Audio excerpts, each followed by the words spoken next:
What I love most about teaching welding at PMHS is being a part of our high school students' transition into capable, responsible adults.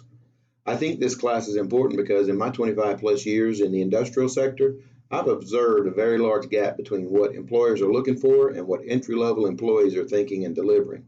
Our program gives students a solid welding foundation, but more than that, they leave here understanding how to deliver what industry is looking for as it relates to employability. In this CTE class, I hope students learn more than welding.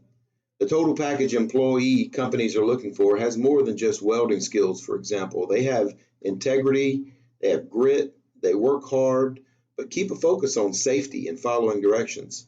They take care of and respect their employer company, and that in turn takes care of them. My name is Andrew Tugwell, and I teach welding at Pasadena Memorial High School in Pasadena, Texas, and I'm a proud CTE teacher.